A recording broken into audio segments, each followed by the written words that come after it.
Chapter 5. Back on Main Street, Dink adjusted his backpack and led the way to the Shangri-La Hotel. Maureen Higgins said she dropped him off at the hotel last night, he told the others. So that's our next stop. What if she didn't? Josh said, catching up to Dink. What do you mean? I mean, maybe Maureen Higgins wasn't telling the truth. Maybe she kidnapped him. And she's hiding him in her lunchbox, Ruth Rose said. Very funny, Ruth Rose, Josh said. Maureen Higgins said she drove Wallace Wallace to the hotel, but what if she drove him somewhere else? You could be right, Dink said. That's why we're going to the hotel. With Dink in the lead, the four approached the check-in counter in the hotel lobby. Excuse me, Dink said to the man behind the counter. May we help you? He was the saddest looking man Dink had ever seen. He had thin black hair and droopy eyebrows. His skinny mustache looked like a sleeping centipede.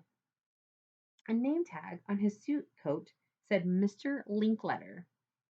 We're looking for someone. Mr. Linkletter stared at Dink. He's supposed to be staying in this hotel, Josh said. The man twitched his mustache at Josh. His name is Wallace Wallace, Dink explained. Can you tell us if he checked in last night? Mr. Linkletter tapped his mustache.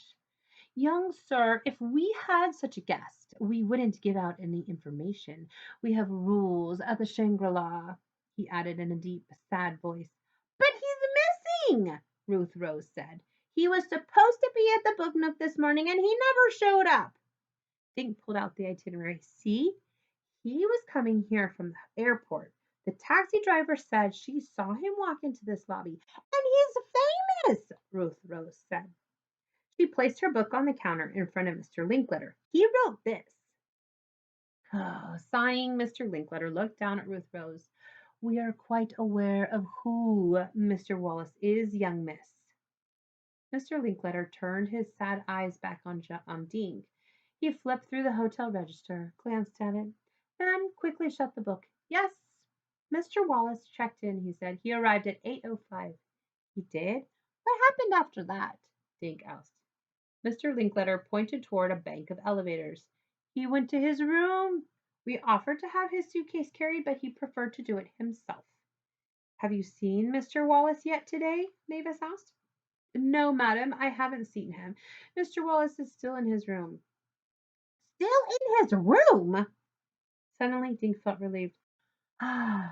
He felt a little foolish, too. Wallace hadn't been kidnapped after all. He was probably in his room right now. Can you call him? Dink asked. Mr. Linkletter tapped his fingers on the closed hotel register. He patted his mustache and squinted his eyes at Dink. Please, Dink said. We just want to make sure he's okay. Finally, Mr. Linkletter turned around. He stepped a few feet away and picked up a red telephone. As soon as his back was turned, Josh grabbed the hotel register. He quickly found yesterday's page. Dink and the others crowded around Josh for a peek. Dink immediately recognized Wallace Wallace's signature, scrawled in big loopy letters. He had checked in to room 303 at 8:05 last night. Dink pulled out his letter from Wallace Wallace and compared the two signatures. They were exactly the same. Josh dug his elbow into Dink's side. Look, he whispered. Josh was pointing at the next line in the register. Room 302 had been printed there. Check-in time was 8:15. Someone else checked in right after Wallace Wallace, Ruth Rose whispered. But the signature is all smudged, Dink said. I can't read the name. When Mr. Linkletter hung up the phone, Josh shoved the register away. As Mr. Linkletter turned back around, Dink shut the register. He looked up innocently. Is he in his room? Dink asked. I don't know. Mr. Linkletter tapped his fingers on his mustache. There was no answer. Dink's stomach dropped. His mind raced. If Wallace Wallace had checked into his room last night, why hadn't he shown up at the book nook today? And why wasn't he answering his phone? Maybe Wallace Wallace had been kidnapped.